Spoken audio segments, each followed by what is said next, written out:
우리가 관심 가져야 될 사람 되게 많은데 그 중에 하나 취임 선서식에서 어색한 인사를 했던 그 조이대 오늘 한마디 했네요. 잠깐 보고 오시겠습니다. 우리가 헌법과 법률이 예정하고 있는 대법원의 본래 기능이 뭔지, 그리고 국민을 위해서 가장 바람직한 개편 방안이 뭔지, 이런 걸 계속 국회에 설명을 하고 계속 협조할 필요가 있다는 생각이, 또 공론의 장이 마련되길 희망하고 있습니다. 앞으로 더욱 노력하겠습니다. 그 이재명 정부 내 신규 직원 대법관이 모두 선발될 수 있는데 어떻게 보십니까? 앞으로 우리 법원 행정처를 통해서 계속 국회와 협의할 생각입니다. 조이대 씨는 손을 떨고 있지는 않는 것 같네요. 지난번에 손을 떨더니. 네. 냉정하게 말씀드리면 조이대 대법원장 이중성이 이제 그대로 드러나는 거죠. 저게 이제 뭐 근엄하고 본인이 이제 대법원장 직분에 맞게 저렇게 이제 원론적으로 얘기할 수도 있지만, 그 이전에 우리 국민들은 기억하고 있는 것이 대법원 파기 항동심이 어떤 과정으로 졸속으로 결정되었고 집단적으로 의사 취합을 했으며, 거기에서 조이대 대법원장이 역할이 무엇이었는지 이런 거 지금 다 이제 추론하고 있지 않습니까? 저는 특검을 통해서 반드시 그 부분은 밝혀야 한다 생각하고요.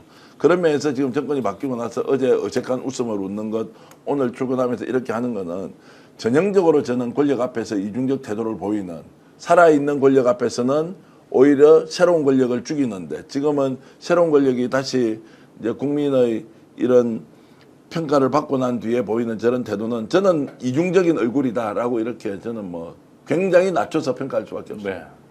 네. 그렇죠. 뭐 전 대표님 말씀에 전적으로 동의하고, 그래도 이제라도 정신 차렸으면 좋겠다라는 생각이 드는데요. 고양이에게 생선가게를 맡길 수 없습니다. 자, 그러면 행정부 개혁은 누가 하느냐?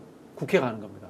사법부 개혁은 누가 하느냐? 그것도 국회가 하는 겁니다. 그렇죠. 왜? 국회는 집행권을 가지고 있지 않습니다. 그래서 국회는 구조와 시스템을 만들고 견제와 감시를 하는 것입니다. 그래서 국회에는 상임위가 법제사법위원회도 있습니다. 그리고 정부를 청와대를 견제하는 운영위원회도 있습니다.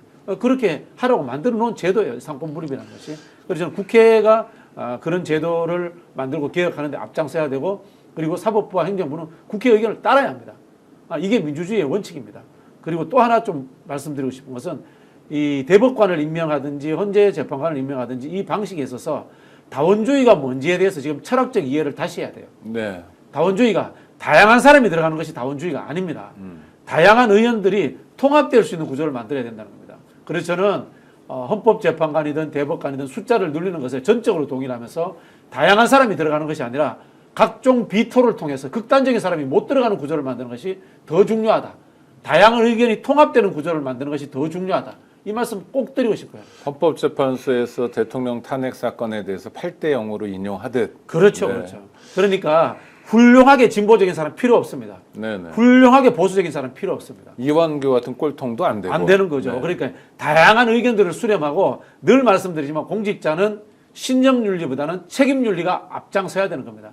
그 자리에서 무슨 일을 하는가가 중요한 거지, 나의 소신이 얼마나 탁월하고 훌륭한 것은 부차적인 문제라는 말씀 다시 한번 드리고 싶습니다. 역할 분담과 관련해서 좀 말씀을 드리면, 조금 전에 이제 국회가 원래 해야 할 일, 행정부에 필요한 개혁 방안들을 만드는 것 전적으로 동의하는데, 특히나 이번에 21대 대통령 선거 치르고 22대 국회가 해야 되는 역할이 저는 막중하다 이 말씀을 드리는데, 정부가 추진해야 되는 국가 대개조의 과제를 수행할 때 국회가 가지고 있는 고유 기능이 있지 않습니까? 자, 견제와 균형의 원리를 작동해서 제대로 따져 묻고 거기에서 입법 과정을 통해서 뭔가 조치하는 것, 이제 이게 하나 필요하고, 또 하나는 저도 시민사회의 일원이기도 하지만 시민단체나 이제 이런 쪽에서 우리가 주로 권력이 하고 있는 것을 비판적 기능을 가진 것도 있었지만, 과거에는 정책적 대안을 주로 누가 냈냐면 학자 그룹들이 많이 냈지 않습니까? 네네. 지금은 이제 학자의 사회 참여, 정치 참여가 거의 없어져 버렸다. 공론 입장에서 학자를 보기가 굉장히 어렵습니다. 그러면 시민사회가 이런 부분을 좀 채워줄 수 있도록 구체적인 정책적 안을 가지고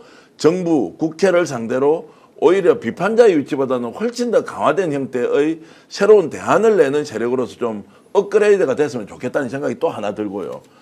마지막 하나 말씀드리고 싶은 건 이제 미디어의 기능인데, 저희들도 어떻게 이렇게 열심히 하면서 공론의 장을 만들어가고 있지 않습니까? 뉴미디어 기반으로 많은 이제 유튜브들이 생겼지 않습니까? 여기에서 언론이 제대로 레거시한테 끌려가는 정부가 아니고 국회가 레거시에 끌려가는 것이 아니라 말 그대로 국민들이 참여하는 공론의장에서 자유로운 토론이 일어나고 거기에서 찬반 양론이 매일 이제 이렇게 싸우듯이 나오는데 그것이 최종적으로 국가에서 중요한 의사결정을 할 때 제대로 반영되는 언론의 역할 매우 중요한 이제 상황이 되어 있기 때문에 무엇보다도 국회 기능 강화, 두 번째는 시민사회가 정책적 대안 세력이 될 수 있을 정도의 역량을 좀 더 키우는 계기, 그리고 뉴미디어를 기반으로 이제 토론과 공론, 국민의 의견들이 자유롭게 이렇게 반영되면서 어느 정도 이 사회의 언론이 하고 있는 역할의 균형감, 이제 이런 것들이 동시에 매우 필요한 시점이라고 저는 봅니다. 저는 그 집에서 신문을 여러 개를 보면서 오늘 정말 불쾌했는데 종이신문이요. 하나은행, 기업은행, 뭐 우리은행, 신한은행 등 뭐 삼성도 그랬고 대통령 취임 축하 광고를 쫙 실었어요. 네, 이미지 광고죠. 그러니까 하나은행이 무슨 어떤 신문에 광고를 했을 때 광고 효과가 1이라도 있습니까? 그 광고를 보고 계좌를 새로 트는 사람 한 명도 없을 텐데. 그러니까 종이신문이 광고 효과도 없잖아요. 그런데 그렇게 싫어요. 그러니까 레가시가 가지고 있는 마지막 영향력이 그런 광고. 나쁜 영향력이죠. 나쁜 괴롭히지 거잖아요. 않겠다. 그렇죠. 그렇죠. 그런데 우리 가계부채는 이렇게 증가하고 은행은 횡재하다시피 돈을 많이 벌고 그래서 이런 거는 뭐 민간 차원이니까 그렇더라도 정부에서 그 홍보비 주는 거 있지 않습니까? 스카이 데일리의 전남 화순군이 뭐 1,400만 원 줬다 이런 거는 좀 이번 정권에서 좀 정돈이 돼야 될 것 같아요. 정돈의 정도가 아니고요. 그거는 이제 완벽하게 공론의장에서 네. 언론의 기능을 할 수 있도록 하는 것에 대한 저는 제도, 규칙 이런 거 다 새로 만들어야 된다 생각하고요. 그리고 그 사람들이 보여주는 정치적 편향성, 정말로 스카이 데일리 2, 3, 4 같은 언론이 수두룩 빽빽합니다. 그러니까요. 그리고 광고를 안 주면 지자체장이 광고를 주고 광고 이게 집행권을 가지고 있으니까 다 지방에서 비판하는 기능이 사라져 버렸죠. 그러니까 국민 예산이 뭐 대표적으로 대구시장이었다는 홍준표는 주머니 돈이 쌈짓돈인데 자기 주고 싶은 대로 주고 비판하면 광고 다 끊어버리는 이런 정말로 비정상적인 행태를 마치 할 수 있는 권한처럼 생각했던 것 저는 완전히 바꿔야 된다 생각합니다. 네. 차라리 어떻게 골고루 지원해 줄까를 고민하지 말고 이 예산 다 없애버려라. 그러니까요. 없애버리고 이 돈 가지고 어려운 사람 도와주는 게 맞지. 왜 그럼 뉴미디어라고 해서 왜 지원을 받습니까? 뉴미디어대로 살 길을 찾아야 되는 것이고 레거시는 레거시대로 살 길을 찾아야지. 우리가 자유민주주의 사회에서 시장경제 질서를 제일 세게 이야기하는 데가 국힘 아니에요? 가장 반시장적으로 돌아가는 시장이 지금 언론 시장이에요. 그러니까요. 너무나 심한데 이것이 국민을 공론시장으로 못 만들고 오히려 특정한 이념 사상에 경도되도록 만드는 데 다 앞장서는데 거기에서 국가 예산을 수천억을 진짜 퍼붓고 있다. 이걸 다 없애버린다는 생각으로 오히려 저는 전면적으로 대수술을 하는 것이 맞다고 봅니다. 따져봐야 될 것 같은데 거의 조될 것 같고요. 오늘 조선일보 주필이라는 사람이 칼럼 쓴 거 보고 경악을 금치 못했는데 작지만 큰 희망의 불씨 하나를 보았다. 이 불씨가 죽지 않고 좋은 보수, 좋은 정치, 좋은 나라로 가는 미래를 열며 활활 타오르기를 고대한다. 마지막 문장입니다. 이준석 얘기하는 거예요. 조선일보도 보수가 아닌 거예요. 네. 지금 한국에 이거는 진보 보수 양자가 입고 있는 게 있는데 상대적 진보 세력이 우리 사회 주류가 됐어요. 그걸 모르는 거야. 잊어먹고 있는 거야. 관성적. 그러다 보니까 지금 보수는 어떻게 행태를 하냐면요. 진보에 반대하면 보수인 것처럼 착각하고 있는 거예요. 반 이재명이면 그렇죠. 보수다. 반민주당이면 품격 이런 거 보수인 말고. 거예요. 뭐 이런 게 없는 거예요. 네. 조선일보도 지금 이거 보수가 아닌 겁니다. 저는 이준석 정치는 끝났다고 봅니다. 이준석 정치는 이 갈라치기 아닙니까? 약자를 어루만지는 따뜻한 마음이 없으면 정치하면 안 되는 겁니다. 그건 약육강식의 경제적 시장 논리에서만 존재하는 것이고 정치는 그런 게 아닙니다. 정치는 못난 사람도 잘난 사람도 가진 사람도 못 가진 사람도 똑같이 한 표로 인권으로서 존중돼야 됩니다. 그럼요. 그렇기 때문에 사회적 약자를 존중할 수밖에 없는 제도를 만들어낸 겁니다. 민주주의라는 1인 1표라는. 근데 그걸 부정한단 말이에요. 이준석. 그럼 이 사람은 정치에서는 안 되는 인성과 소양을 가진 사람입니다. 또 이준석이 잘했다라고 이야기하는데요. 한국 사회에서요. 저 정도의 제3당이 무조건 15% 나옵니다. 안철수도 20% 넘게 나왔죠. 이준석이 네. 늘 얕잡아 보는 어리버리해 보이는 안철수도 20 몇 프로씩 네. 나옵니다. 그리고 맨날 저기 통기타나 뚱땅뚱땅 하고 새우깡이나 먹는 지금 누굽니까? 한동훈도 한동훈. 지지율 잘 나옵니다. 네.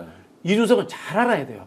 장깨도 잘 부리고 삼국지 리더십, 게임 리더십에 통달한 자기는 왜 그 난리를 치고 개를 물어뜯을 정도의 기사거리를 쏟아내는데도 저 정도밖에 지지율이 안 나오는 거야. 안철수만큼도 안 되냐. 안철수만큼도 안 나오고 한동훈만큼도 미래 지도자로서 인정받지 못하는 거야. 인성의 문제예요. 아. 정치할 인성의 소유가 되지 못했다라는 평가를 받고 있다는 걸 알아야 되고요. 기자들이 그런 이야기 하잖아요. 개가 사람을 물면 기사가 안 되지만 사람이 개를 물면 기사가 된다고. 근데요. 그 인간은 개 수준이 돼버리는 거예요. 언론에 많이 나와가지고 히트 칠지는 모르겠지만. 네. 그래서 이제 이런 유미디어를 통해서 이제 저도 오늘 박진희 교수 말씀 들으면서 굉장히 통쾌하기도 하고 한편으로 잘 됐다. 이제 이번 판이 이렇게 됐으니까 뭐 정부 들어갈 거 아니고 뭐 정부 다 들어갈 거 아니고 네. 그리고 이미 들어간 순간 뭐 끝나고 나올 때까지 그냥 취재 대상은 될지 몰라도 거기에서 무슨 스페셜한 특별한 네트워크를 만들어서 이래라 저래라 할 일이 없단 말이에요. 제 주위에 있는 사람 다 그래요. 어제 한 분 또 들어가셨거든요. 밤에 통화를 했어요. 그래서 이제 어제 벌써 출근을 했더라고요. 박관천 씨군요. 그 통화를 했는데 이제 앞으로 볼 일 없으니까 나라를 위해서 잘하고 끝에 그렇지. 나오면 봅시다. 대신 한 번씩 전화하면 뭐 물어보면 대답은 좀 해줘야 된다. 왜냐면 우리 취재내야 되니까 이런 이야기를 했는데 저는 전체적으로 이재명 정부가 출범하면서 이재명이 가지고 있는 이 정치적 자산 본인의 역량들을 다 알고 있으니까 어떻게 하면 이게 나라가 제대로 돌아갈지를 지켜보는 사람도 아는 거예요. 내가 설사 그런 데 익숙지 않다 하더라도 지금은 맞추지 않으면 내가 살 수 없다. 여기에서 부정, 비리, 연결 특권, 이해관계 이런 거 없단 말이에요. 공적 채널을 통해서 민원 제기할 것을 민원 제기하고 인사추천 제도도 완전히 바꾼다고 하니까 국민 인사추천 제도에 박진영 교수가 올라가면 국회 우리 청원하는 거 있지 않습니까? 네네. 그런 것처럼 한 10,000명이 추천하고 있어. 그러면 본격적으로 검토하겠습니다. 이렇게 갈 거란 말이에요. 오늘 방송 어떠셨습니까? 마음에 들었다면 구독, 좋아요로 스픽스를 응원해 주십시오. 여러분들의 구독, 좋아요는 가장 큰 힘이 됩니다. 스픽스 구독, 좋아요.